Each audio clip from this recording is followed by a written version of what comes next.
에베소서 5장 15절부터 20절까지 함께 읽습니다. 그런즉 너희가 어떻게 행할 것을 자세히 주의하여 지혜 없는 자같이 말고 오직 지혜 있는 자같이 하여 세월을 아끼라. 때가 악하니라. 그러므로 어리석은 자가 되지 말고 오직 주의 뜻이 무엇인가 이해하라. 술 취하지 말라. 이는 방탕한 것이니 오직 성령의 충만을 받으라. 시와 찬미와 신령한 노래들로 서로 화답하며 너희의 마음으로 주께 노래하며 찬송하며 범사에 우리 주 예수 그리스도의 이름으로 항상 아버지 하나님께 감사하며 21절 그리스도를 경외함으로 피차 복종하라. 아멘. 주일 낮과 오후에 또 수요일 날 성령님에 대하여 그 중에 성령 세례와 성령 충만에 대하여 말씀을 전하였고 계속 이어지는 말씀입니다. 정말로 예수를 믿는 사람들이 어떻게 신자의 삶, 그리스도인의 삶, 하나님의 자녀의 삶을 살 때에 성령님이 중요한지, 나아가서 성령님으로 세례해 주시는 주님의 사역이 중요한지, 성령 충만을 받는 것과 받지 않는 것이 어떻게 천지개벽할 정도의 차이를 나타내는지를 반드시 깨닫고 알아야 될 뿐만 아니라 성령 충만을 체험하고 받고 누리고 살아가야 합니다. 결국은 아무리 성경을 많이 읽어도, 아무리 기도를 많이 해도, 아무리 봉사를 많이 해도 성령 세례 나아가 성령 충만을 받고 살지 않는다면 사실은 그 사람은 참된 신자가 아니라 종교인이 될 수밖에 없습니다. 물론 제가 지난 시간에도 말씀드렸다시피 성령 충만 받는 것이 모든 것도 아니고 성령 충만 받는 것이 모든 걸 해결하지도 않고 성령 충만 받는 것 자체가 어떤 사람의 변화를 보장하는 것도 결코 아닙니다. 결코 그렇게 될 수 없습니다. 왜냐하면 일반적으로 고린도 교회는 성령 충만을 받은 교회입니다. 성령 충만을 받은 교회. 그러나 고린도 교회가 얼마나 죄 가운데 많이 있었고 심지어 성찬 가운데서도 얼마나 심각한 잘못을 통하여 하나님의 진노가 고린도 교회에 나타나서 많은 사람을 하나님이 죽이셨고 연약함 가운데 두셨고 병들게 하셨는지 성경에 기록되어 있습니다. 그러하니 성령 충만을 받은 교회라 해서 성령 충만을 받은 신자라 해서 그것이 모든 걸 자동적으로 해결하지도 않고 어떤 사람을 자동적으로 성령 충만만 임하니까 그를 변화시켜버리고 모든 죄를 끊게 만들어버리고 그렇게 되지는 않습니다. 그렇기 때문에 이 성령 충만에 대한 올바른 이해하고 올바르지 않은 이해들이 섞여가고 성령 충만에 대한 경험들이 극단화되어지면 성령 충만을 받는 것 자체가 자신이 변화된 것처럼 얼마든지 느낄 수 있다는 사실이에요. 그러나 그 성령님의 역사하심, 충만하심이 사라져버리고 나면 자기가 제자리에 있다는 것을 실제로 많은 믿는 사람들은 경험할 수밖에 없는 것입니다. 그래서 성령 충만을 받는 게 중요하고 그 다음에 성령 충만한 가운데서 이제 그 사람이 변화돼가고 달라져가고 거룩해져가고 주님을 닮아가고 그때부터 실제로 죄와 싸울 수 있는 힘을 가지게 됩니다. 성령 충만이 임해야지만이 죄하고 싸울 수 있는 힘을 가지게 돼요. 예수님 믿는 사람이 성령 충만을 잃어버리고 까먹어버리고 소멸시켜버린다. 그러면 이제 그 사람은 생명이 없는 신앙. 말하자면 예수님은 믿는데 세상 사람하고의 차이점은 없는 삶을 살게 되는 겁니다. 예수님을 믿는다는 이름은 있으나 살았다는 이름은 있으나 실제로 죽어가는 사람이 되고 맙니다. 신앙적으로 그렇다는 이야기. 그렇기 때문에 어찌됐든 간에 결론적으로는 성령 충만이 얼마나 중요한지는 알아야 됩니다. 당연하게 주일날 말씀을 전했다시피 성령 충만은 우리 주님께서 주십니다. 주님께서. 그래서 주님에 대한 세례 요한의 소개가 그분은 불과 성령님으로 세례를 주시는 분이다. 또 사도행전 1장에는 너희는 몇 날이 못되어 성령님으로 세례를 받을 것이다. 그 다음에 그 결과로 사도행전 2장에 교회가 120명의 초대교회 신자들이 성령 충만을 받았습니다. 나아가서 조금 있다가는 사마리아 교회가 성령 충만을 받았고, 조금 더 지나서는 고넬료와 고넬료 가정의 사람들이 성령 충만을 받았고, 조금 더 지나서는 청년 사울이 다메섹 도상에서 주님 만난 다음에 3일 식임을 전폐하고 회개하며 기도하다가 주님께서 그의 제자 아나니아를 보내서 안수하게 하심에 그때 성령 충만을 받고, 조금 더 지나다가 사도 바울의 전도하는 일상 삶 속에서 이 에베소 교회에 있는 12명의 믿는 사람들이 성령 충만을 경험하는 사건이 사도행전 19장에 나옵니다. 그렇게 계속하여 교회가 주님께서 성령님으로 세례해 주시는 사건, 그 결과로 성령 충만을 입는 사건이 계속 이어져 갑니다. 이제 성령 충만을 받는 것에 대한 이야기는 분명히 제가 산상수훈 가운데 근원적으로 산상수훈 마태복음 5장의 팔복을 가지고 얼마간 이야기했습니다. 더 근원적으로 이야기한다면 당연하게 성령 세례나 성령 충만은 주님이 주시는 사역이에요. 그러니까 결과론적으로 이야기하면 누구를 만족시켜야 됩니까? 주님을 만족시켜야 됩니다. 결국은 사람을 기쁘게 해봐야 아무 필요가 없고, 우리가 구하는 성령 충만에 대하여 주님께서 인정하시고 주님이 줘야 돼요. 이게 우리 사람의 문제는 아니에요. 주님께 구했고 주님께서 그 구한 기도를 인정을 하셔야 돼요. 그래야 주님이 주시는 것이니까. 그러지 부흥회를 통해서 부흥 강사가 안수하니까 성령 충만을 받고, 그런 일이 어쩌다가 벌어지긴 하지만 그럼에도 불구하고 그건 그 부흥사 목사님이 주는 게 아니란 말이에요. 그 사람을 통해서 주님이 주시는 거예요. 그러니 주님을 만족시킬 수밖에 없는 거예요. 주님하고 관계가 있어야 돼요. 예수님과 관계가 있어야 돼요. 성령 충만을 받지 않은 상태에서 신앙생활을 100년을 해도, 자, 극단적으로 말씀드립니다. 그러나 극단적이라고 제가 말은 그렇게 했지만 이건 진실로 사실입니다. 100년의 신앙생활을 열심히 해도 성령 충만 받지 않고 100년의 신앙생활을 열심히 한다 그래도 그의 신앙생활은 필요가 없습니다. 별로 가치도 없고 지푸라기 같은 것이었어.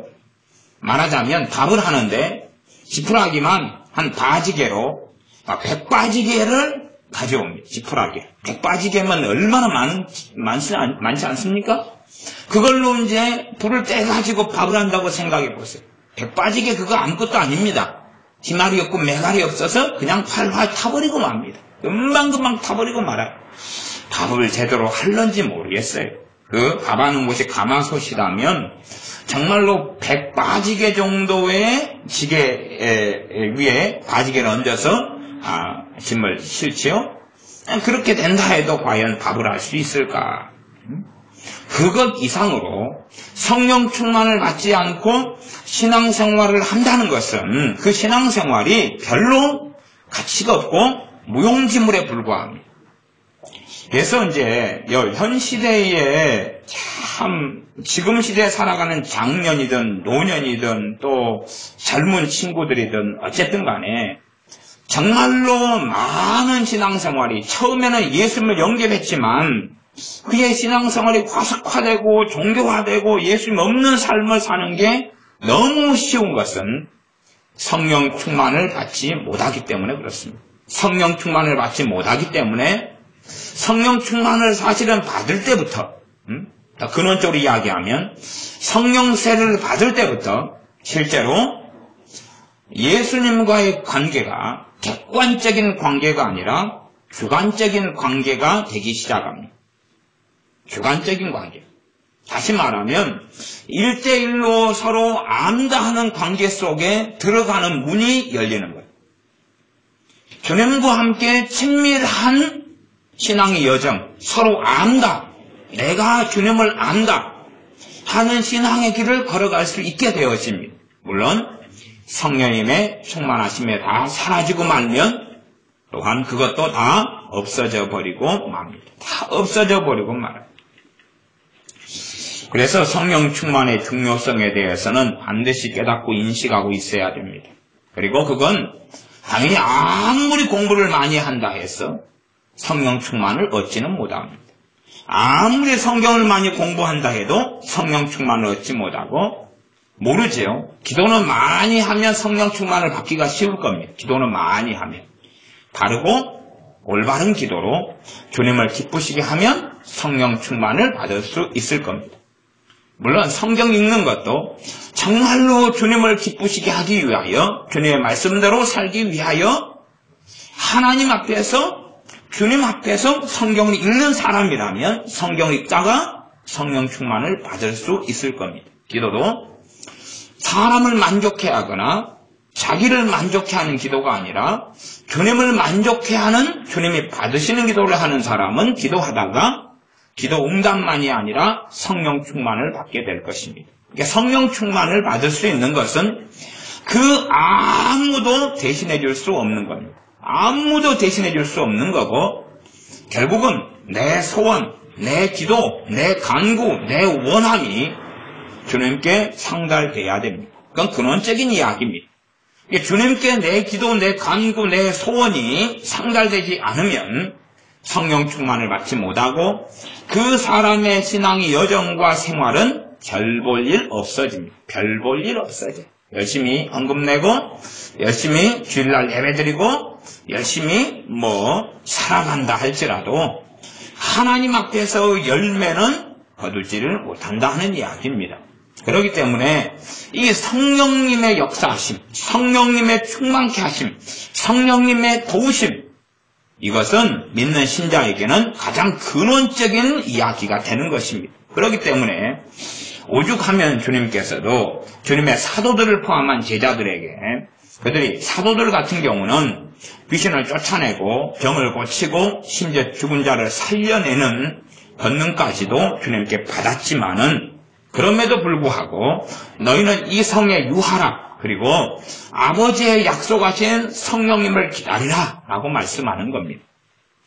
성령님에 대한 약속은 구약성경부터 전능하신 아버지 하나님께서 계속하여 약속에 오신 겁니다. 계속하여 약속에 오신 거예요. 제가 이제 4시간째 성령님에 대해서 전합니다. 아마 이제 돌아오는 내일 모레 주일 되면은 성령님에 대해서 더 전하지 않게 되기가 쉽겠죠. 그러나 꼭 아셔야 됩니다. 꼭 아셔야 돼요. 애들 같은 경우는 더 기억해야 될 거지만 또 성령님에 대한 설교를 아마 한 1년 지난 다음에는 또 그때나 하게 될런지 언제 어떻게 될런지는 모르겠어요. 그러나 정말 중요한 이야기를 하고 있다는 건 아셔야 돼요. 정말 중요한 이야기를 하고 있다는 건 아셔야 돼요. 그러나 이제 설교를 가뿐하게 10분 안에 끝내버릴 수도 있어요. 정말 중요한 이야기지만 들을 귀가 없으면 들을 필요는 없는 거예요. 별로. 들을 가치는 없는 거예요. 들을 귀가 없으면 들어봐야 뭐 하겠어요. 집어봐야 똥에 불과한 이야기가 될 수밖에 없으니까요. 성령 충만을 받지 않으면 신자들의 삶은 의미가 없어요. 의미가 없어요. 말하자면 성령 충만을 받지 않으면 제대로 기도할 수가 없어요. 제대로 기도할 수가 없어요. 제대로 주님을 믿을 수가 없어요. 제대로 말씀을 깨달을 수가 없어요. 죄와 싸울 수 없어요. 싸워봐야 자신의 양심을 가지고 자신의 의지력을 가지고 자신의 결단을 가지고 해봐야 그건 지푸라기 같은 열매를 거둘 수밖에 없는 것이고 제대로 된 열매는 거둘 수가 없는 거예요. 제대로 된 열매는. 그렇기 때문에 우리가 하나님의 은혜를 구하는, 하나님의 긍휼을 구하는 가장 큰 긍휼과 은혜를 구하는 것이 성령님을 구하는 것이 사실은 돼야 돼요. 물론 우리의 그 구하는 것을 주님이 인정을 하셔야 주님이 주시겠죠. 그래서 주님과 나와의 1대1의 관계, 주님과 나와의 1대1의 관계. 대부분 우리의 자녀들은 부모를 쉽게 속입니다. 부모를 속이고 살아요. 뱃속 안에 다른 마음을 품고 부모를 속여요. 그러나 부모는 속아 넘어가요. 왜? 자식의 뱃속을 알지 못하니까 속아 넘어가요. 하지만 성령 충만을 구하고 누구는 받고 누구를 못 받는 것은 주님은 속일 수 없기 때문에 그래요. 기도하는 척 사람은 속일 수 있고 믿음이 있는 척 속일 수 있으나, 그러나 진정한 믿음의 열매와 결과는 성령님을 갖는 게 되겠지. 그게 출발점이 되겠지. 정말 믿음이 있다면 성령을 구하고 그 믿음의 주님은 응답하실 거예요. 응답하셔서 성령님을 주실 거예요. 성령님이 없는 삶은 고통스러운 삶이에요. 물론 성령 충만을 잃어버려도 성령의 은사는 그대로 남아있는 경우는 대부분이에요. 그러니까 성령의 은사가 남아있다. 지금도 방언을 한다. 그런다 해서 성령 충만하고는 상관이 없는 거예요. 은사가 나타나는 것하고 성령 충만은 아무 상관이 없어요. 그러니까 어리석은 사람들, 특별히 어리석은 사람들 가운데는 어떤 사람이 주로 많이 그러냐 그러면 목회자들이 많이 그러더라고요. 목회자들이. 주의 종들이 자기가 예언을 하고 자기가 치유 사역을 하니까 또 치유의 은사가 나타나니까 자기는 성령 충만하다고 착각하는 주의 종 목회자들은 제가 정말 많이 만났어요. 그러나 그건 노망에 불과한 거예요. 자기는 치유 사역을 하니까 나는 성령 충만해 라고 가정하고 주장하지만, 착각하지만 그건 어리석은 이야기에 불과합니다. 성령 충만의 근원적인 것은 내가 내적인 충만이 일어났느냐를 가지고 확인해야 돼요. 외적인 은사의 문제도 물론 중요하지만 더 근원적인 건 은사의 문제가 아니에요. 은사의 문제가 아니라 주님과 나와의 관계의 문제. 주님과 나와의 관계의 문제는 내 내적인 열매가 맺혀가는 것으로 확인할 수 있는 거예요. 그래서 주님께서 성령님에 대하여 뭐라고 말씀합니까? 주님께서는 성령으로 세례를 주시는 분이신데 너희 배에서 생수의 강이 흘러나리라고 했어요. 너희 배는 어딥니까? 우리의 마음이고 우리라는 우리의 존재 안에서 그래요. 존재 밖이 아니라 우리 존재 안에서, 내 안에서 생수의 강이 흘러나야 되는, 그게 성령님의 역사하심, 나아가 성령 충만을 가지고 주님께서 말씀하시는 거예요. 너희 속에서 영원토록 솟아나는 샘물이 되리라. 그런 성령님의 역사하심이 있어야 되는 거예요. 그게 있어야 돼요. 그 성령님의 역사하심이 없으면 예수님 믿는 삶은 별로 의미가 없어요. 예수님 믿는 신앙의 여정은 하루하루 힘든 길을 걸어간다 해도, 심지어 고난의 여정과 길을 걸어간다 그래도 얻는 것도 없고 남는 것도 없고 주님을 닮아가지도 못하고 신앙의 진정과 진보도 없어요. 나아가서 그냥 다람쥐 쳇바퀴 같은 삶을 믿는 사람도 계속하여 살아가는, 어떤 쳇바퀴입니까? 한 3일 괜찮다가 4일째는 마귀 역사 받아들여요. 마귀 역사로 한 2, 3일 살다가 이제 또 마귀가 꽥 하고 토해 넣어주니까 또 밖에 아이고 살았다 정신 좀 드네. 그러다가 2, 3일 지나다가 마귀 역사가 생각 주고 감정 주고 뭐 정죄 주고 다시 받아먹고 또 한 2, 3일 또 마귀 역사 속에 범벅이 돼가지고 살아가요. 주님하고 아무 상관없는 삶을 살다가 다시 또 마귀가 꽥 하고 토해내니까 마귀 뱃속에서 나와가지고 아이고 숨 쉬겠네. 그러다가 일주일 또 그럭저럭 대강 살아가다가 다시 마귀에게 확 사로잡히죠. 계속하여 그런 삶을 살아가요. 언제나 이걸 벗어나는 게 아니라 더 많은 사람들은 더 깊이 들어갔어. 이제는 하루 마귀 역사하면 한 3일 갔다가 일주일 빽 토해놓고 일주일 겨우 살만하다가 다시 일주일 이제 마귀 역사 들어가고, 그다음에 하루 이틀 살만하다가 또 이제 2주일 막역사 들어가고 점점점 심해져 가는 거예요. 이게 신앙생활 연수는 지나가는데 그 사람을 장악하는 마귀 역사의 힘은 더 강해져 버리고 말아요. 왜냐하면 주님께 자신을 드리는 삶이 아니라 실제로 그의 생각과 감정과 마음을 통해서 마귀에게 자기를 바치는 삶을 살고 마귀에게 자기를 내어주는 삶을 살아. 그러니 그런 신앙의 여정은 5년 지나고 10년 지나고 30년 지나도 별 볼 일 없어요. 우리는 다 압니다. 냉정하게 우리는 굉장히 많이 압니다. 저는 어쨌든 교회를 그래도 많은 교회에서 신앙생활을 했습니다. 그러면서 사람들을 많이 관찰하고 만나기도 하고 그럽니다.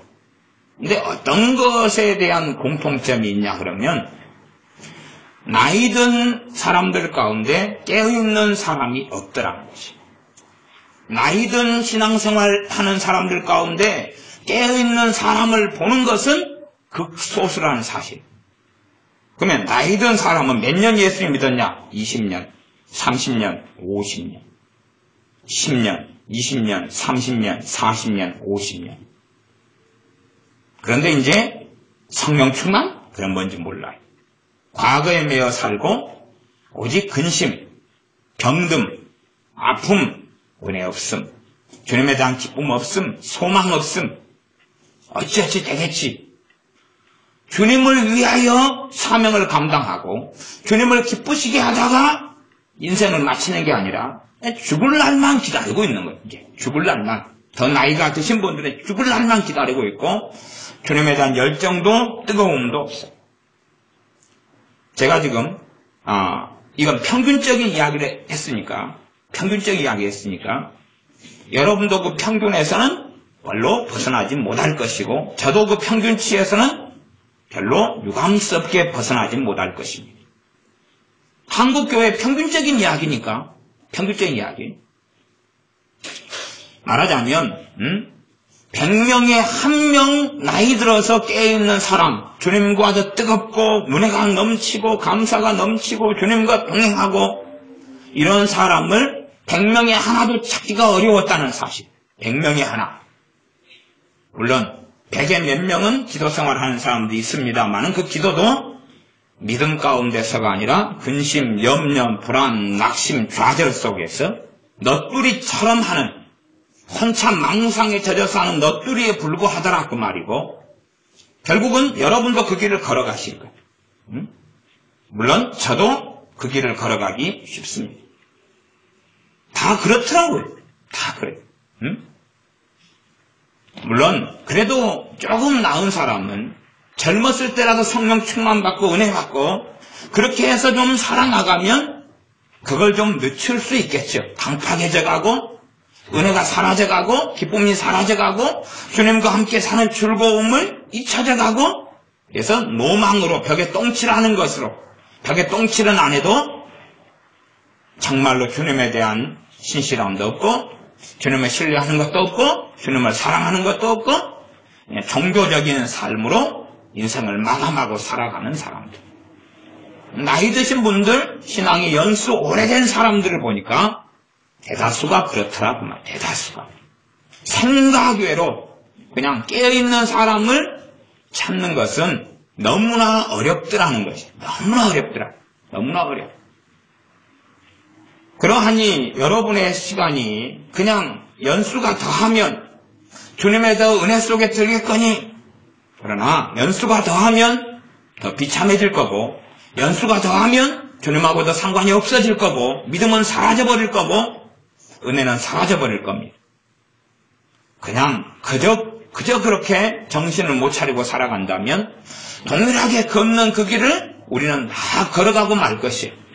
더 빨리 믿음에 떨어지고 주님하고 상관이 없는 종교인의 삶으로 지금은 더 빨리 그렇게 되어져 가고 있는 시대 속에 우리는 있습니다. 그러하니 그냥 아무 생각 없이 신앙생활만 하면 될 것이다. 예배만 참석하면 될 것이다. 시간이 해결해 주겠지. 젊을 때는 참 많은 걸 기대하는 것 같습니다. 애가 있는 엄마들은 얘만 지금 독립해가지고 자기 발로 좀 걸어다니고 학교만 좀 가면 신간이 편하겠다. 그렇게 하다가 그렇게 애가 된 다음에 신간이 편해진 것도 있지만 또 다른 굴레가 기다리고 있는 거예요. 애를 20살만 넘어서 키워놓으면 이제 독립시켜 놓으면 좋을 거야. 그때만 기다리는데 그러나 그렇게 되어져도 오히려 더 심각한 문제가 있어요. 제 아는 어떤 권사님이 계신데 자식만 좀 키워놓으면 하나님 일 한다고 그러셨어요. 자식만 좀 크고 키워놓으면 하나님 앞에서 살아가련다. 자식이 좀 컸어요. 30대가 됐어요. 하나님 일요? 엄마 없는 애가 둘이에요. 엄마 없는 애. 왜요? 결혼해가지고 여자를 얻어서 살았는데 여자는 애 둘이 놓고 가버리고 지도 아버지 노릇 제대로 못하고 애 둘이 딸랑 누구한테 맡겨요? 권사님. 엄마한테 맡겨요. 이제 갓난지경 둘이 돌보고 사는 거예요. 이제 그렇게 사는 거예요. 아마 지금 그분은 지금 벌써 한 10년째 이러고 있으니까 이제 애들이 좀 컸겠네요. 그리고 이제 아들은 다시 또 세상으로 나가는 거죠. 세상으로 나가는. 왜 그렇게 키워놨으니까. 세상으로 나가서 당연히 믿음은 없고 뭐 어떻게 사는지는 몰라요. 그 아들을 이야기만 들었지 제가 얼굴은 본 일은 없으니까. 그러나 이 손주 애들이 이제 이게 뭐 하는 거예요. 그래가지고 그게 매어 살아가. 모르죠. 또 그 아들이 또 딴 여자 만나서 또 애 한 둘이 낳아가지고 애 클 때쯤 지금쯤 되니까 또 데리고 들어왔을는지 모르겠죠. 엄마한테 엄마 사랑 많지? 엄마 키워. 또 그렇게 자유방임적으로 무책임하게 해버릴런지까지는 모르겠어요. 자기의 인생과 삶 속에 자기가 원하는 것이 어느 때 어느 나이가 되면 되지 않을까 착각하지만 그건 안 되는 것이. 그런 기대가 나이가 든다고 이루어지지 않아요. 오히려 그런 기대만 품고 현대를 방임하고 시간이 흘러가면 될 거라고 생각하는 사람들은 시간이 흘러가면 더 비참해진 결과를 다 손에 쥐더라고 말이에요. 저는 지금 예수 믿는 사람 이야기를 하고 있는 거지 신자 이야기를 하고 있지 않습니다. 믿는 사람들을 관찰하니까 그렇더라고 말이에요. 시간이 흘러가면 나아지겠지. 막연하게. 그러나 지금 현재를 충실하지 않으면 그런 미래는 없다는 사실. 시간 흘러가면 되겠지. 망상이라는 사실. 망상. 지금 현재에 충실하다는 것은 당연하게 믿는 신자의 기초와 기본이 뭐라 그랬습니까? 성령님이 임하시고 성령 역사하시는 삶. 성령 충만이라고 지난 시간까지 말씀드렸습니다. 성령 충만이다. 그러면 충만이라는 단어는 뭐냐 하면 가득히 채운다 그 말이에요. 물그릇이 있다 그러면 물그릇에 물이 가득 차는 걸 충만하다 그 말. 충만하다. 그러면 성령 충만하다 그러면 성령님께서 누구를 채우시는 거예요? 나를 채우시는 거예요. 이건 신비로운 일입니다. 신비로운 일이에요. 그런 것은 어떻게 다 깨닫고 알 수가 없는데 성경에서는 그런 단어를 사용하고 있어요. 사용하고 있어요. 그 다음에 신비롭게 너희는 성령님을 소멸치 말라. 성령님은 삼위일체 하나님이셔요. 그분이 소멸되실 이유는 없어요. 그렇기 때문에 성령님을 소멸치 말라는 것을 우리는 그렇게 이해하고 깨닫습니다. 성령님의 그 충만하심이 소멸돼 버리는 거구나. 우리 안에 임하시는 성령 하나님은 전능하신데 놀랍게 성령 충만이라는 게 있고 이게 성령 충만이 소멸돼 버리는 게 있구나.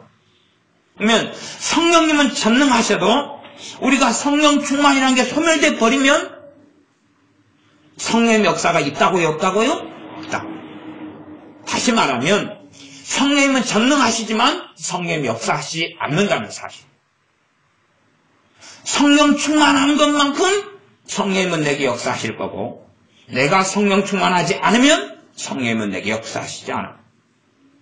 신자의 삶의 근원적인 게 성령님의 역사하심이니까 주님께서는 너희들 멈춰. 이 성령에서 기다려. 아버지 약속하신 성령님을 기다려. 그래야지 내 증인된 삶, 내 제자의 삶, 나의 종된 삶, 나의 자녀의 삶을 너희가 살아갈 수 있어. 그렇지 않으면 너희에게 성령이 임하시지 않으면 너희는 내 제자의 삶을 살 수 없고, 너희는 나를 영화롭게 하는 삶을 살 수 없고, 너희는 죄와 싸워 이길 수 없고, 너희는 거룩해질 수 없고, 너희는 변화될 수 없어. 너희에게 준비하고 예비하신 하나님의 놀라운 그 은혜들을 누리고 살 수 없어. 그런 말씀하고 같은 이야기입니다. 물론 저는 일반적으로는 속에 경을 끼지 않는가 그런 생각을 합니다. 어른들이야 이제 좀 다르겠지만 우리 애들한테는 제가 속에 경을 끼지 않나를 생각해요. 왜냐하면 성령 충만에 대한 이야기를 해도 존이라고 다 바꾸고, 무진이 잘 존해, 존이라고 바꾸고 무슨 말인지 못 알아먹어요. 생각 자체가 없어요. 마음 자체가 없어요. 그러니까 공부도 그렇잖아요. 공부를 막 시키고 해도 공부할 마음 자체가 없어요. 생각 자체가 없어요. 그러니까 시간만 보내고 있는 거지 실력이 향상되거나 높아지지 않아. 예를 들어 영어 공부다 보면 아이들 같은 경우 영어는 한두 달만 좀 하면요 그냥 가뿐하게 95점은 나와야 돼. 그게 조금 공부한 사람. 왜냐하면 아이들 영어 공부가 외국이나 하고 미국이나 프리토킹 하는 게 아니잖아요. 응? 그냥 보고 독해하는 거예요. 단어만 외우면 되고 문법만 조금 하면 그냥 95점은 나와야 돼요. 애들 영어는. 그 정도 금방 안 나오면 얘는 아무 마음도 생각도 없다. 80점? 점수도 아니에요. 85점? 점수도 아니에요. 장난친 거예요. 그렇기 때문에 별로 기대할 게 없어요. 영어 공부 같은 것보다 100배, 1000배가 중요한 것이 성령 충만에 대한 이야기. 그러나 한 귀로 듣고 흘릴 테니까 별로 저는 이제 전하라고 말씀을 주시니까 전할 뿐이지만 별로 저도 또 대강 하고 끝내고 싶어요. 진담입니다. 에베소 5장 이제 본문을 보겠습니다. 서두는 그만큼 했으니까. 일단은 5장 18절이 핵심 본문이 될 겁니다. 술 취하지 말라. 이는 방탕한 것이니 오직 성령의 충만을 받으라. 술 취하는 것과 성령 충만에 대한 비유, 또 비교 이런 것은 많은 목사님들이 다 설교하고 이야기했으니까 그런 것까지 이야기할 필요가 없겠습니다. 그런데 역으로 생각해서 술 취하는 건, 세상 속에 들어가는 건 방탕한 것, 그것을 어떻게 막을 수 있느냐는 거예요. 세상을 내가 사랑하게 되는 것을 어떻게 제재하고 막고, 세상을 사랑하지 않고 주님을 어떻게 사랑할 수 있느냐, 그 근거와 그 능력이 어디에서 나타나느냐, 그것이 바로 오직 성령님의 충만을 받으라는 사실입니다. 성령 충만만이 방탕한 삶을 그치게 할 수 있는 거예요. 물론 성령 충만 받았다 해서 방탕한 삶이 저절로 그쳐지는 건 아니에요. 그러나 성령 충만이 임할 때에 내가 방탕한 삶을 그쳐갈 수 있는 싸움을 시작할 수 있는 거예요. 싸움을 시작할 수 있는 거예요. 그렇지 않으면 싸울 수 없는 거예요. 우리가 돈 벌고 일하려면 당연하게 직장이 있어야 돼요. 직장이 있어야 일할 거 아니에요. 직장이 있어야. 일이 있어야 일하지. 그런 식으로 비유한다면 직장에서 돈 벌려면 직장이 있어야 되니까 직장이 있다. 그것하고 더 이상된 이야기죠. 성령 충만을 받아야지만이 이제 열매를 거둘 수 있는 거예요. 농사꾼이 농사를 지으려면 농사 지을 땅이 있어야 되고, 그 다음에 심을 씨앗이 있어야 돼요. 파종할 게 있어야 되고, 농사 지을 땅이 있어야 돼요. 물론 이제 비 같은 것은 하늘에 의존한다고 치고, 최소한 땅이 있고, 그 다음에 농사 지을 이런 씨앗이 있어야 돼요. 아니면 미천 자본이 있든지, 그래야지만이 농사를 지을 수 있어요. 예수 그리스도인의 삶을 살려면 그 미천과 자본이 누구시냐 그러면 성령님이시죠. 성령 하나님께서만이 진짜의 미천과 자본이 돼요. 그러니 그 미천과 자본이 충족하다. 그것을 다른 말로 성령 충만이라고 그러는 거예요. 그러니 성령 충만을 받는 것은 선택사항이 아니고 필수사항인 거예요. 성령 충만을 받는 것은 선택하고 있어도 그만 없어도 그만이 아니에요. 말하자면 우리 어른들이든 애들이든 간에 신앙생활 한 5년 했다. 근데 성령 충만 없는 신앙생활 5년이다. 그러면 제가 장담하건대 플러스보다는 마이너스가 더 많았을 거다라고 저는 장담합니다. 유익보다는 손실이 더 많았을 것이야. 왜? 성령님이 없는 신앙생활은 별로 가치도 없을 뿐만 아니라 오히려 오해나 곡해나 문제는 훨씬 더 많이 만들어내기 때문에 제자리 걸음만 겨우 5년 전의 신앙, 5년 믿었는데 5년 전의 신앙만 유지하고 있어도 차라리 다행인 거다 그 말이. 별 볼 일 없다 그런 말이. 별 볼 일 없어. 그래서 성령 충만은 정말 중요합니다. 18절 계속 읽어보겠습니다. 술 취하지 말라 이는 방탕한 것이니 오직 성령님의 충만을 받으라. 그 다음에 이제 성령 충만의 제가 보기에는 성령 충만의 어떤 결과들, 열매들 같이 19절과 20절은 보입니다. 네, 정확한 이야기는 아닙니다.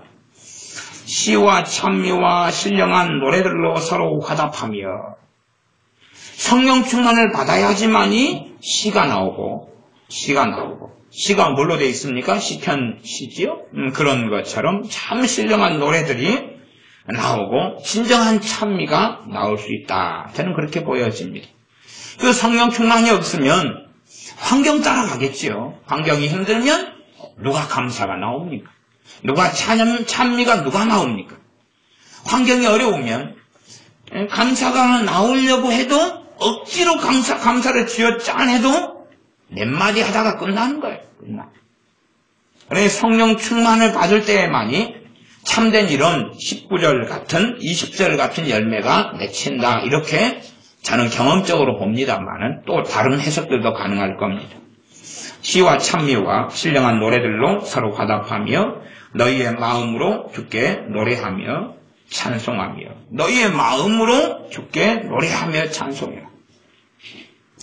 자, 그러면 다른 해석을 좀 살펴봅시다. 다른 해석. 성령 충만의 결과기도 하고 거꾸로 오면 이렇게도 생각할 수 있어요. 성령 충만을 가져올 수 있는 방법이 될 수 있다. 방법이 될 수도 있다.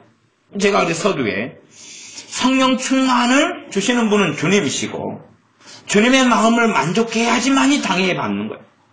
그러니까 우리 어른들, 우리들이든 우리 자녀들이든 간에 성령 충만을 기도해요. 달라고. 잘 뭔지 몰라도 말씀에 중요하다 했으니까 이게 믿는 사람의 미천이니까 믿는 사람의 근거고 능력의 원천이니까 구해요. 구하는데 그 구하는 기도를 주님이 인정을 하시는 사람들에게 주시는 거고 인정 안 하시면 첫날 만날 후에도 주실 이유는 없는 거예요. 그러면 누가 옳다고 판가름이 납니까? 주님이 옳다고 판가름이 나요. 자기는 그 사람이 옳다고 판가름 나려면 그가 구할 때 주님이 주셔야 돼요. 그러면 옳다고 될 거예요. 옳다고 인정받을 거예요. 그의 삶이 100% 깨끗하다? 그건 불가능한 이야기예요. 왜요? 성령 충만의 결과로 100% 깨끗한 삶의 길을 걸어가는 그 길을 갈 수 있는 거예요. 성령 충만을 통하여 거룩해지고 죄와 싸워 이기고 주님을 닮아가는 길을 걸어갈 수 있도록 주시는 게 성령 충만이지 거룩한 다음에 받는 게 성령 충만이 아니면 그건 순서가 틀린 거예요. 그렇기 때문에 죄가 없는 사람, 거룩한 사람이 받는 것하고 성령 충만은 상관이 없어요. 상관이 없어요. 거룩해지기 위해서 받는 게 성령 충만. 변화되기 위해서 받는 게 성령 충만이고 진리 가운데 살기 위해서 받는 게 성령 충만이고 죄와 싸워서 이기기 위하여 받는 게 성령 충만이고 주님과 닮아가고 주님을 닮아가고 주님과 동행하기 위하여 받는 게 성령 충만이에요. 그렇기 때문에 그가 얼마나 거룩하냐, 얼마나 대단하냐, 얼마나 위대하냐 그런 것하고 성령 충만 받는 것은 상관이 없는 일이고 그럼에도 불구하고 우리가 구할 때 주님께서 우리의 구하는 그것을 인정을 하셔야지 받는 게 성령 충만이니까 어떤 사람의 기도가 진실하냐 그렇지 않느냐는 주님께서 그 열매로 안다고 말씀하셨어요. 성경은 이렇게 19절 에베소 5장 19절 같은 경우는 너희의 마음으로 하반절 주께 노래하며 찬송하며 어디에서요? 마음으로. 이게 하나님께서는 어디에 소원을 들으십니까? 마음의 간구와 마음의 소원을 들으십니다. 그러니까 우리가 정말로 진심 어리게 하나님께 나아가서 노래하고 찬송하고 그렇게 했느냐? 아마 그것도 성령 충만을 받는 것과 충분히 관련이 있을 수 있다. 이렇게 보여져요. 자세한 설명은 성경 자체가 안 합니다. 그러니까 이 이해나 해석은 우리가 이렇게 점으로 따져보고 살펴봐야 되는 게 성경일 수밖에 없습니다. 물론 성경의 범주 안에서요. 20절 범사에 우리 주 예수 그리스도의 이름으로 항상 아버지 하나님께 감사하며 범사에 모든 일에 그러면 결과론적으로는 이러한 20절 같은 모든 일에 굳은 일이든 좋은 일이든 힘든 일이든 기쁜 일이든 슬픈 일이든 절망을 경험하는 일이든 간에 물론 인생사 속에서는 좋지 않은 일이 더 훨씬 더 많은 비중을 차지합니다. 그럼에도 불구하고 항상 하나님께 감사한다. 그러면 이러한 20절은 제가 보기에는 성령 충만의 결과로서 가능한 삶일 수밖에 없는 것 같아요. 항상 하나님께 모든 일에 범사에 감사한 다음에 성령 충만을 받는다 하면 이 20절을 이것은 거룩해진 삶이고 성화된 삶이니까 이런 모양으로는 사실은 성령 충만이 오는 건 아닌 것 같아요. 그래서 이런 20절 같은 건 제가 보는 이해 견지에서는 성령 충만의 결과로서만이 성령 충만의 열매로서만이 사라지는 삶의 모습이다. 이게 실제로 성경의 많은 부분은 성령 충만을 받았다는 전제 속에서 말씀하는 게 많아요. 우리는 유감스럽게 성령 충만을 받지 않은 생활 속에서 성경을 이해하고 성경 말씀대로 살려고 그러니까 실제로는 아주 가능하지 않은 그냥 눈 가리고 아웅만 하는 그러한 어리석은 열매만 있다는 사실이에요. 특이하게 내일 우리 동네 시장님께서 저기 웅천 공원에서 카약 대회를 한답니다. 카약 대회를 여러분이 출전하셔가지고 트로피를 받아오시기 바랍니다. 힘 좋은 애들을 보내가지고 카약 대회에 출전시켜가지고 이 지혜하고 은혜 이렇게 둘이 하면 되겠네. 힘 좋은 애들 그래가지고 확 저어가지고 그냥 한 10km 이렇게 하면 될 것 같아요. 10km 하면은 버리비리한 애들은 속도가 처음에 빠르다가 다 나가 떨어지니까 도시락 허리띠에다가 2개 차고 그러면 카약 대회다 그러면 카약은 이제 바다에서 젓는 거죠. 바다에서 젓는 거예요. 물론 강에서도 할 수 있겠죠. 그것하고 카약 대회에 참석하려면 바다 위에서 카약이 있어야 되고 카약이라는 거, 노라는 거, 그 다음에 바다나 강이라는 무대가 있어야 될 거예요. 근데 그냥 카약을 여기에 갖다 놓고 여기에서 카약 대회를 한다고 여기서 1km를 저어간다고 한다면 가능해요? 불가능해요? 불가능한 거예요. 그러니까 성경에 있는 많은 말씀이 지금 카약 대회로 비유하자면 바다 위에서 강 위에서 카약을 타고 노를 저어가지고 100m든 1km든 움직이는 것을 이야기하는데 많은 사람들은 길바닥에서 도로에서 땅바닥에서 카약도 없고 노도 없고 거기에서 주저앉아가지고 노젓는다고 쇼를 하고 있는 그런 말씀들이 사실은 많다는 거예요. 카약 대회로 이야기한다면 바다에서 카약을 타고 있고 노를 젓고 있고 그렇게 해가지고 100m든 200m든 500m든 왔다 갔다 하는 걸 전제로 해가지고 성경이 우리에게 말씀하고 전하는 내용이 많다는 사실. 뭘 전제로요? 성령 충만을 전제로. 성령의 역사하심을 전제로 해가지고. 그러나 유감스럽게 많은 믿는 사람들은 성령 충만을 받지 않습니다.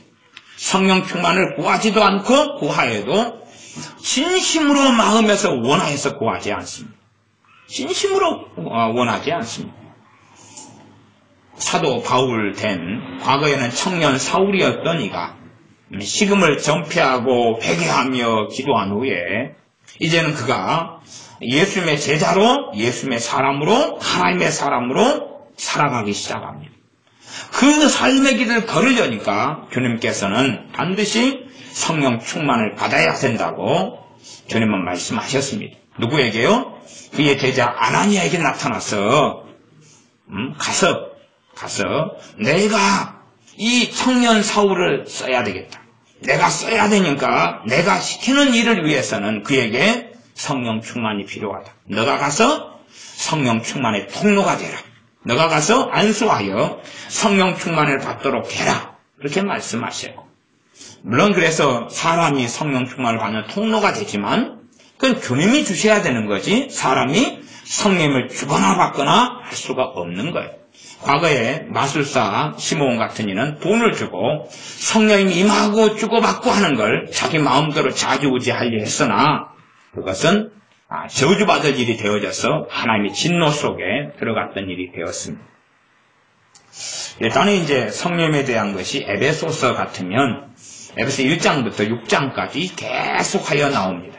그런 구절 몇 구절만 살펴보겠습니다. 일단 1장을 보겠습니다.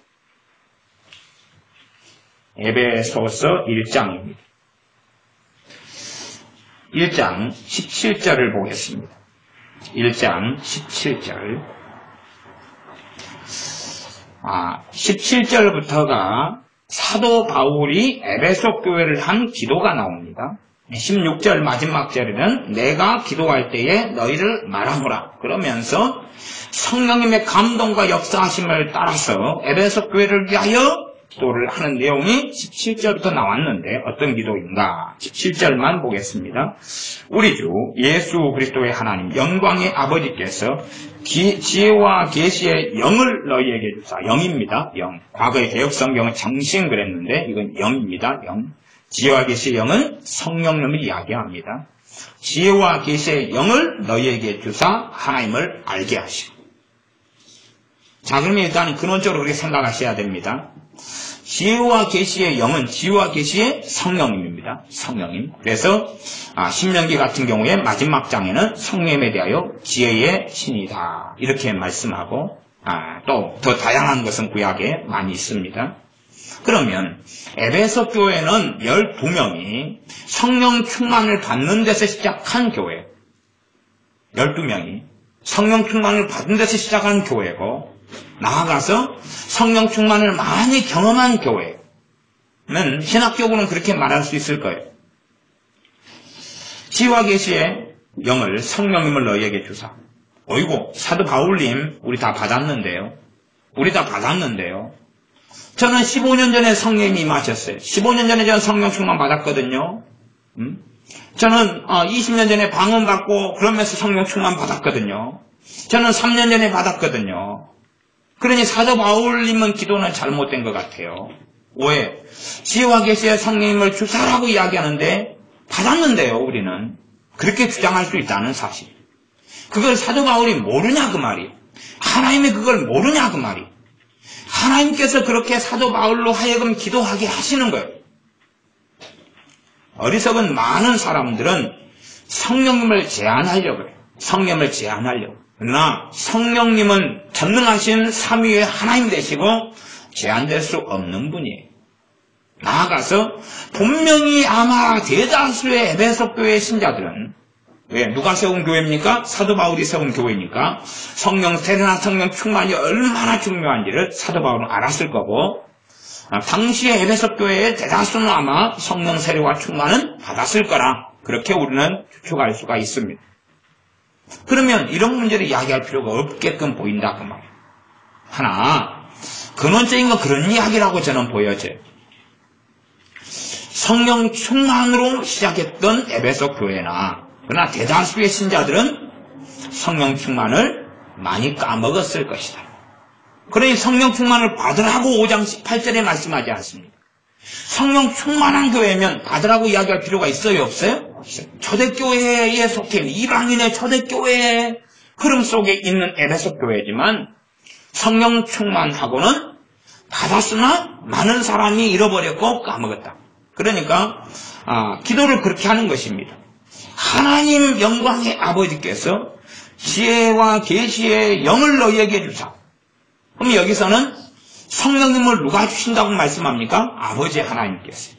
이게 성경은 명백하게 그렇게 말씀해요. 창조에 대해서도 전능하신 성부 하나님께서 천지를 창조하셨다. 그 말씀이 있고, 성자 되신 하나님께서, 우리 주 예수 그리스도께서 천지를 창조하셨다 그래요. 더 포괄적으로 이야기한다면 아버지께서 그 아들의 손을 통하여 창조하신 거죠. 성경도 그렇게 말씀하는 거예요. 아버지께서 약속하셨어요. 성령님을 보내겠다고. 그건 아버지께서 보내신 거예요. 그러나 누구를 통해서 보내시는 거예요? 그 아들을 통해서. 그러나 이것은 아들의 의지기도 하고 아버지의 의지기도 해요. 십자가의 길을 걸어가는 것은 아버지의 의지기도 하고 아들의 의지기도 하다 그 말이에요. 전능하신 아버지 하나님의 주권과 선택과 의지고 사랑이고 우리 주 예수 그리스도의 선택과 주권과 사랑의 걸음이 십자가의 길이었다는 것처럼 성령을 주시는 것도 그러합니다. 그래서 아버지 하나님께 기도하는 거예요. 성령님을 달라고. 누구에게요? 에베소 교회에게.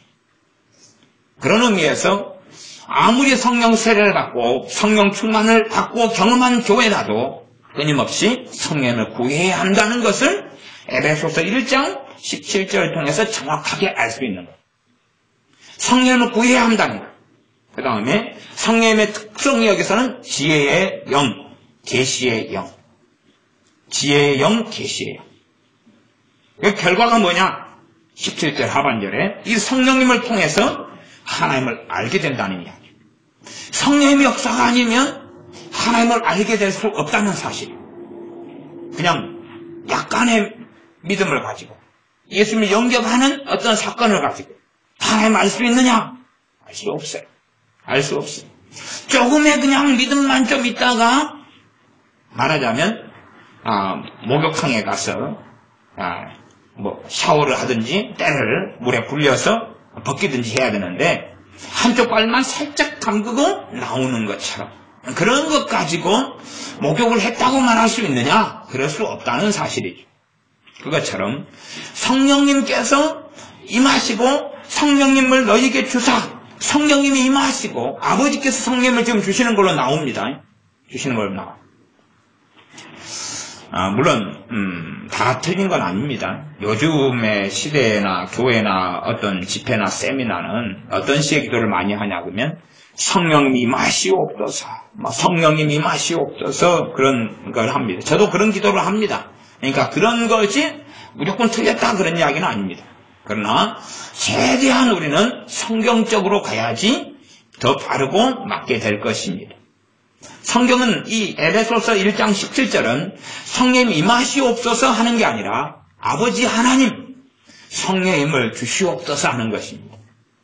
왜요? 성령님께서는 주님의 영광, 아버지의 영광의 영이시기 때문에 그렇습니다. 이 땅에서 성령님께서 주님 재림하실 때까지 사역하시는데 자신의 영광을 위해서가 아니라 십자가의 영광을 위해서 아버지의 영광을 위해서 아들 대신 예수 그리스도의 영광을 위해서 행하시기 때문에 그렇기 때문에 마땅히 성령님을 구하려면 성경적으로나 신학적으로는 아버지께 구하고 또한 우리 주 예수 그리스도께 구해야 한다는 사실이에요. 그래서 성경은 이렇게 이야기합니다. 아버지 하나님, 영광의 아버지께서 지혜와 계시의 영을 너희에게 주사 하나님을 알게 하시고 이것이 기도의 내용이었다는 거예요.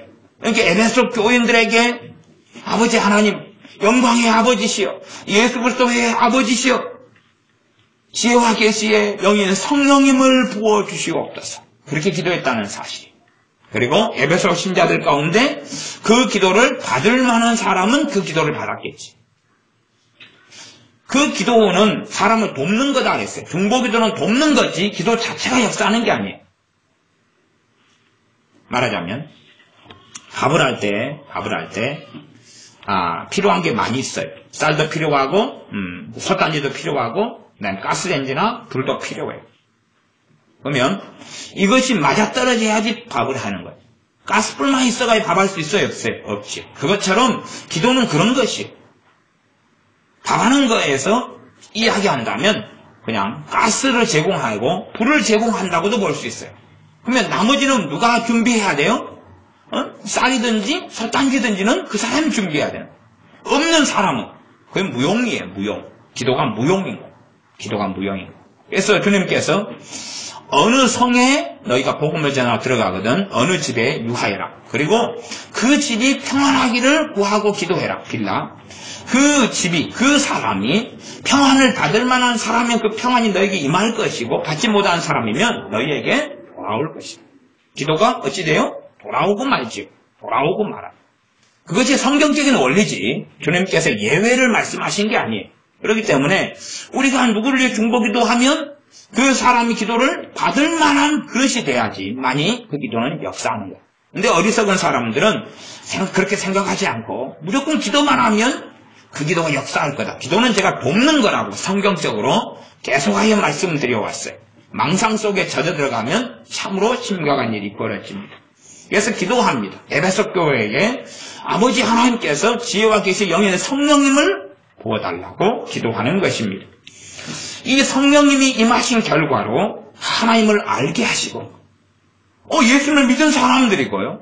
그 다음에 성령 세례를 받은 사람들일 거 아니에요. 이 교회는. 그러나 그걸로만이 하나님을 다 알게 되는 것이 아니라는 사실입니다. 성령님이 임하셔서 지혜의 영으로 계시의 영으로 성령이 임하셔서 하나님을 알게 해달라는 것입니다. 18절 너희의 마음눈을 밝히사 그의 부르심의 소망이 무엇이며 성도 안에서 그 기업의 영광의 풍성이 무엇이며 그럼 저는 이제 해석하는 관점이 여러 가지가 있는데 그 가운데 저는 18절도 어떤 관점으로 해석할 수 있냐 그리고 제가 해석하느냐 그러면 물론 제가 이 에베소 1장에 있는 기도 바울의 기도의 한 부분을 설교할 때에 다양한 각도로 설교합니다만은 오늘 제가 말씀을 드린다면 이 마음눈을 밝히는 것도 누구의 열매라고 보여집니까? 성령님이 임한 결과로서 가능한 일이다 그 말이에요. 성령님이 임하시니까 그냥 마음눈이 밝혀지는 건 아니고 이제 밝혀질 수 있다는 사실. 후레쉬가 있으면 후레쉬가 있는 것이 비유하자면 성령님이 임한 거고 후레쉬가 있으면 어두운데 이제 우리는 뭐 하면 됩니까? 똑딱 들고 누르면 된다 그 말이에요. 왜? 배터리가 있고 후레쉬가 있으니까 불을 누르면 환해질 거 아니에요. 환해질까? 그런 것처럼 성령 임한 결과로 마음눈이 밝혀져 가지고 그의 부르심의 소망을 알게 되고 참된 소망을 가지게 되지요.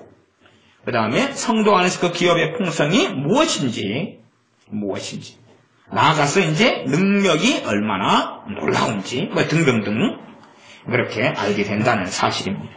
2장으로 가겠습니다. 2장 쭉 넘어가서 2장 18절로 건너뛰겠습니다. 2장 18절 제가 읽습니다.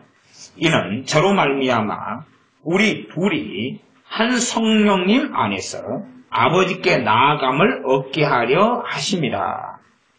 성령님 안에서 아버지께 나아간다 그랬죠? 성령님 안에서. 이게 참으로 아버지께 제대로 나아가려면 성령님 안에서니까 성령님 안에서는 다른 말로 하면 진실로는 성령 충만한 가운데서 아버지께 효력 있게 유효하게 나아갈 수 있다는 이야기입니다. 22절 에베소 2장 22절입니다. 너희도 성령님 안에서 하나님의 거하실 처소가 되기 위하여 예수님 안에서 함께 지어져 가느니라. 성령님 안에서 예수님 안에서 지어져 간다. 지어져 간다는 것을 예수님을 닮아간다, 거룩해져 간다, 성전이 되어져 간다. 하나님께서 부르신 부르심이 거룩한 성전으로 지어지는 거예요. 우리가. 근데 성령님 안에서만이 그 지어짐이 가능하다는 이야기. 그러면 성령 충만하지 않으면 하나님의 거하실 처소로 다 지어지는 완성된 길을 걸어갈 수 있다는 이야기, 없다는 이야기예요? 없다는 이야기. 다시 3장으로 가겠습니다.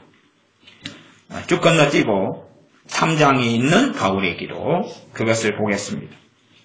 3장 14절 15절은 이러함으로 내가 하늘과 땅에 있는 각 족속에게 이름을 주신 아버지 앞에 무릎을 꿇고 비노니. 전능하신 아버지 하나님께 기도합니다. 바울의 기도입니다. 누구를 위한 기도입니까? 에베소 교인을 위한, 에베소 교회를 위한 기도입니다. 당연히 에베소 교회는 12명이 성령 세례를 받으면서 시작된 교회인 것이 사도행전에 나와 있다는 사실이에요.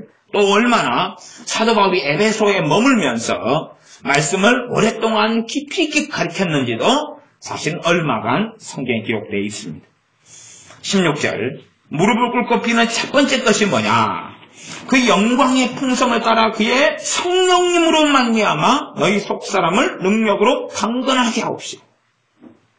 속사람이 능력으로 강건케 되는 것은 누구를 통해서 가능하다고요? 성령님을 통해서. 그러니까 성령님을 통해 속사람의 능력으로 강건케 해달라 그러는 거예요. 그것은 성령님을 부어주지 않으면 안 되는 거지요. 그러니까 성령님을 부어주시는 것, 이미 성령 세례를 받은 교회, 성령 충만을 받았던 교회, 주님을 당연히 확실하게 아는 교회, 말씀을 잘 배우고 말씀 안에 섰던 교회.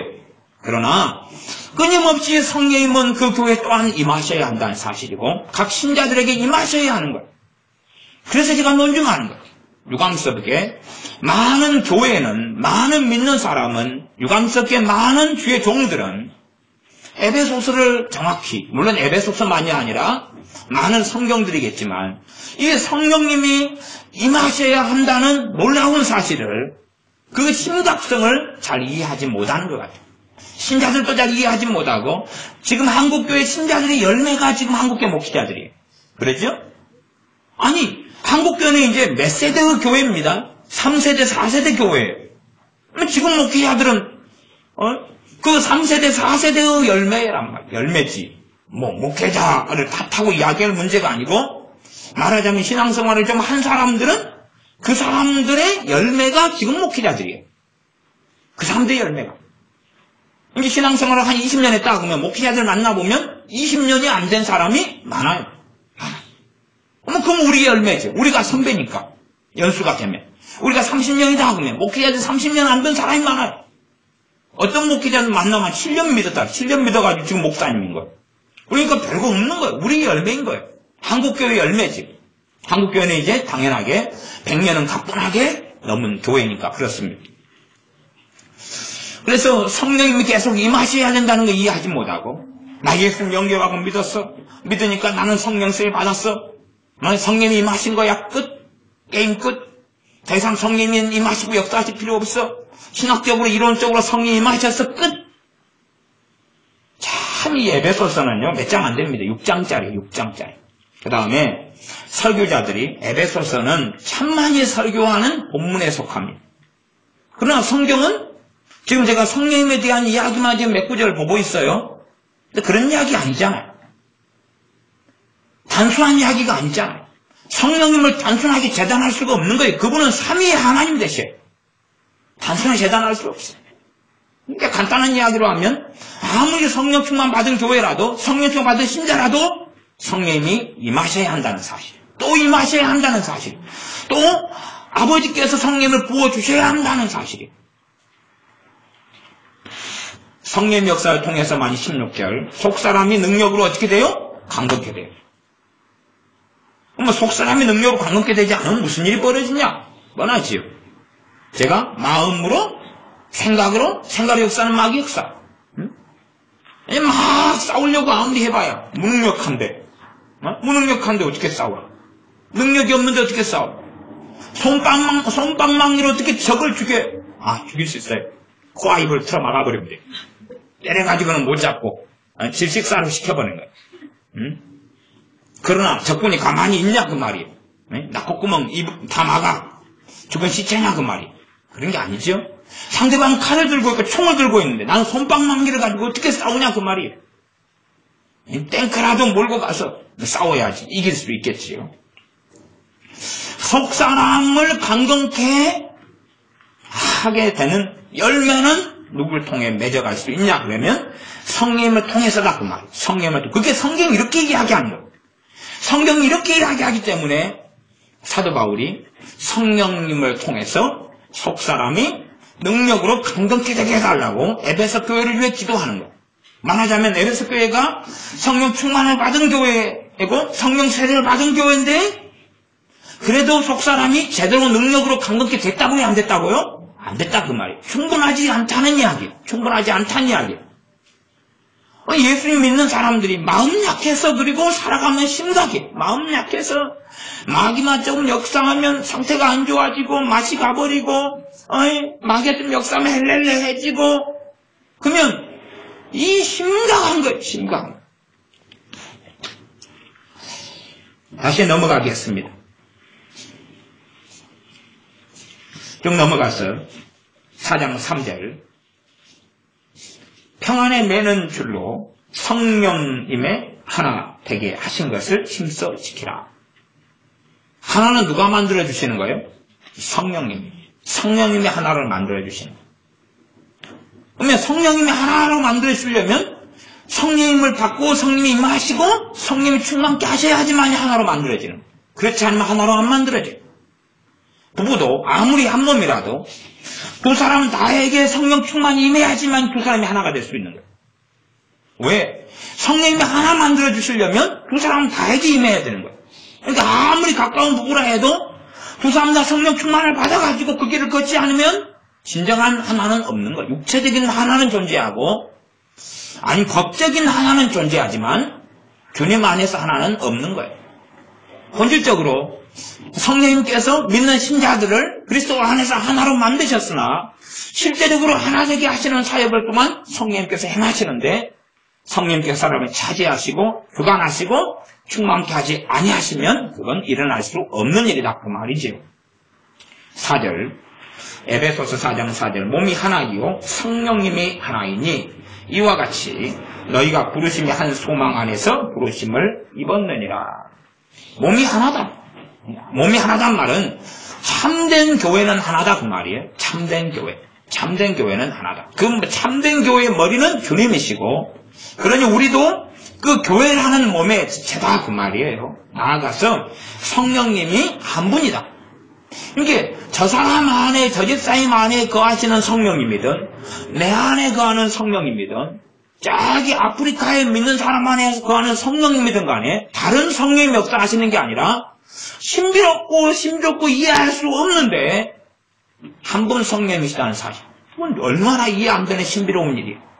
내 안에 임하신 성령님, 저 사람 안에 임하신 성령님, 또 저쪽 사람 안에 임하신 성령님, 말이 안 통하는 러시아에 있는 믿는 사람 안에 임하신 성령님 다 한 분이다 그 말. 한 분. 한 성령님이시다. 그래서 성령님 안에서만이 하나 되고 성령님 안에서만이 교제하는 게 가능하지요.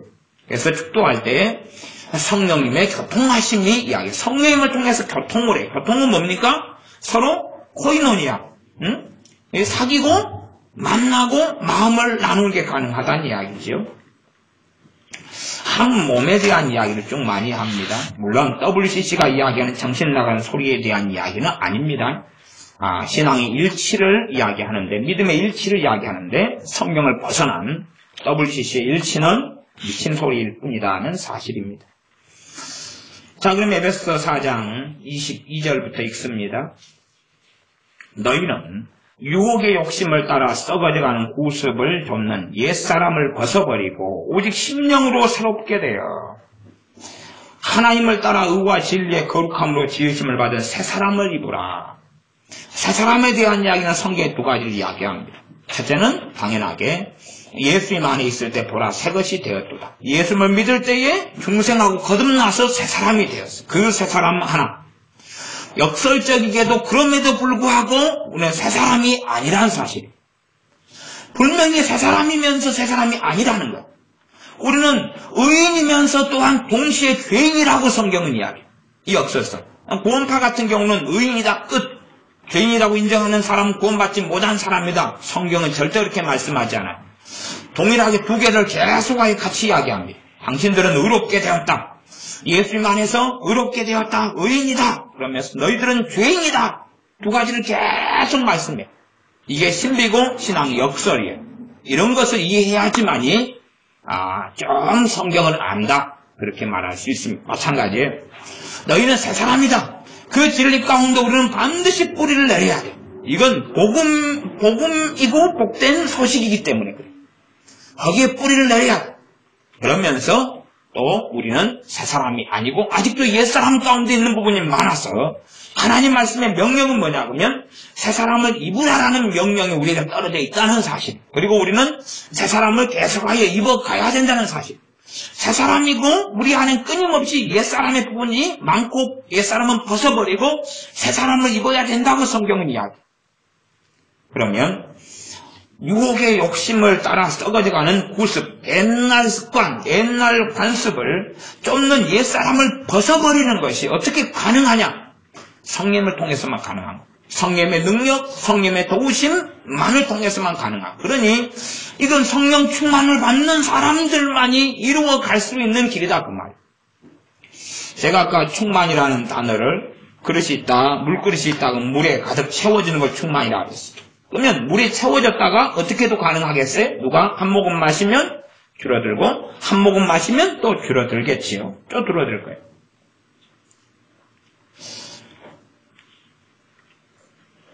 그렇게 해서 새 사람을 입으라 그렇게 성경은 말씀합니다. 30절 하나님의 성령님을 근심하게 하지 말라. 하나님의 성령님을 뭐하게 하지 말아라? 근심하게 하지 마라. 성령님이 우리 안에서 임하셨는데 뭐 하셔요? 근심하셔요. 근심을 계속 하신다는 이야기는 그 결과가 뭐가 나타나겠습니까? 당연하게 성령님의 충만이 소멸돼 가는 것이. 그러니까 성령을 근심케 하지 말라는 거예요. 믿는 사람에게 예수부터의 영으로서 아버지의 영으로 성령 하나님이 임하셨는데 그분을 우리는 기쁘게 할 수도 있고 그분을 근심시킬 수도 있다는 사실. 성령을 근심케 하면 할수록 우리 안에 기쁨이 사라져가고 즐거움이 사라져가고 믿음이 역사하질 않아요. 성령님이 말씀 가운데 역사하셔야지만이 믿음이 역사하는 거예요. 그 믿음의 불이 꺼져가기 시작할 수밖에 없는 거예요. 성령이 역사하지 않으면 아무리 믿어보려 해도 믿어지지가 않아요. 아무리 믿어보려 해도 참된 믿음으로 믿음의 능력, 말씀의 믿음의 권세가 나타날 수가 없는 거예요. 성령을 근심케 하는 삶은 굉장히 심각한 문제를 야기하기 때문에 성경은 하나님의 성령을 근심케 하지 말라 그런 거예요. 근심하는 삶을 살았으면 빨리 다시 성령 충만이 소멸되고 약해진 걸 회복하려면 뭐가 필요하겠어요? 회개가 필요하죠. 회개가. 믿음 안에서 회개가 필요하죠. 그 안에서 너희가 구속의 날까지 인치심을 받았느니라. 5장에는 성령 충만을 받으라. 그렇게 말씀했고 6장으로 넘어가겠습니다. 6장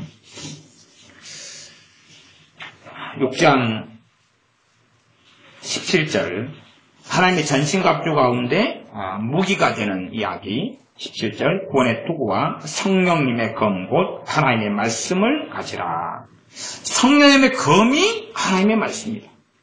성령님의 검이 하나님의 말씀입니다. 성경 공부를 한다고 성경에 대한 지식을 가지고 있다고 하나님의 말씀을 그 사람이 가지게 된 건 아닙니다. 그 사람이 하나님의 말씀을 가지고 있으면 그 말씀은 누구의 검이 될 수 있어요? 성령님의 검이 될 수 있어요. 성령님께서 말씀을 가지고 역사하실 수 있는 거예요. 거꾸로 성령님이 역사하시는 말씀만이 성령님의 검이 되는 거겠죠. 하나님의 말씀을 가지라고 이야기해요. 하나님의 말씀을 내 것으로 삼을 때에 이 말씀은 성령님이 사용할 수 있는 검이 되는 거예요. 성령님이 사용하는 검을 통해서는 믿음이 역사할 거고 말씀을 통해 소망이 나타나고 말씀을 통해 사랑할 능력이 나타나고 역사하고 당연하게 죄와 싸워 이기는 무기가 되겠죠. 왜? 그리스도인들은 마귀하고 싸우라고 부르심받기도 했지만 더 근원적으로는 죄와 싸우도록 부르심받았어요. 죄와 싸우도록. 그러면 검은 싸울 때 필요한 거지. 싸울 때 필요해. 보호할 때도 필요해. 왜냐하면 세상의 방어는 공격이다. 그런 전투적인 용어도 있죠. 그것처럼 검을 가지고 방어를 할 수도 있어요. 방패만 가지고 방어하는 게 아니라 검을 가지고 방어하고 검을 가지고 공격을 하죠. 성령님의 그냥 단지 우리가 성경 지식을 가지고 있는 문제가 아니라 성령님께서 사용할 수 있는 성령님께 우리 안에 역사하셔서 사용할 수 있는 그러한 말씀들을 가지고 있어야 돼요. 그 말씀이 성령의 검이 되어지고 우리가 성령 충만하다는 이야기는 이 성령님께서 말씀을 통해서 더 놀랍게 우리 안에서나 우리를 통해서 일하실 수 있다는 이야기입니다. 건너뛰고 18절입니다. 모든 기도가 간구로 하되 무시로 성령님 안에서 기도하고. 어떤 사람들은 무시로 성령님 안에서 기도하라는 것을 방언기도로 생각하는 사람들이 있습니다. 그러나 제가 그렇지 않다고 말씀드렸습니다. 방언기도하는 것이 성령님 안에서 기도하는 건 아니다. 어떤 사람의 방언기도는 성령님 안에서 하는 기도가 될 수 있을 거고, 어떤 사람의 방언기도는 방언은 성령님께 주는 영의 기도지만 성령님 안에서 기도는 전혀 아닐 수 있다는 사실입니다. 그 사람이 성령 충만하여 방언으로 기도하면 당연히 그것은 성령 안에서 기도일 거고, 성령 충만하지 않은 가운데 입만 그냥 딸싹딸싹하고 마음으로는 주님을 찾지도 않고 그냥 그저 그렇게 입으로 방언만 하고 앉아있다면 그 사람의 방언은 성령 안에서 기도는 결코 되지 않을 것입니다. 모든 기도가 강구를 하되 무시로 성령님 안에서 기도하라. 그러면 참된 기도 생활은 성령 충만을 받을 때부터 사실은 가능하다는 것입니다. 성령 충만이 없으면 무시로 성령님 안에서 기도하려는데 그게 되겠어요? 안 되겠어요? 안 되는 것이. 기도 생활이 살아날 수도 없고 기도 생활이 정상적으로 될 수도 없다는 사실입니다. 그러니까 성령 충만을 받지 않으면 어떻게 무시로 깨어나는 기도 생활을 할 수 있느냐. 기도가 무거운 짐이 되고 고통이 되고 잘 되지 않습니다. 그래서 우리의 기도 가운데 성령 충만을 아버지께 또 우리 주 예수님께 성령 충만을 구해야 됩니다. 구하고 우리가 정말로 마음으로 그 성령 충만을 구하는 것을 우리 주님께서 인정하신다면 우리에게 주시겠지. 우리에게 주시겠지.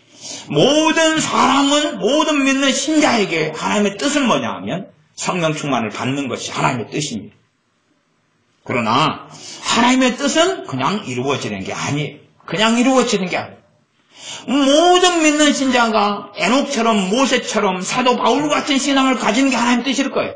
그러나 결코 그렇게 가만히 있어서 이루어질 수는 없어요.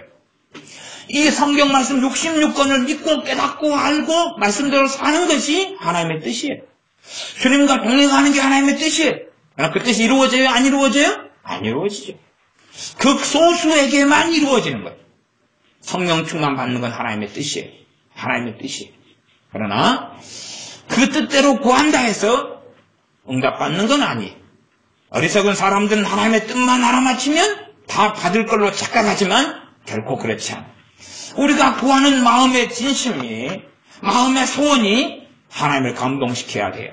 하나님을 감동시켜야지만이, 주님을 감동시켜야지만이 주님께서 너가 정말로 성령 충만이 필요해서 내게 기도하고 있구나. 정말로 성령님께서 임하시기를 기도하고 있구나.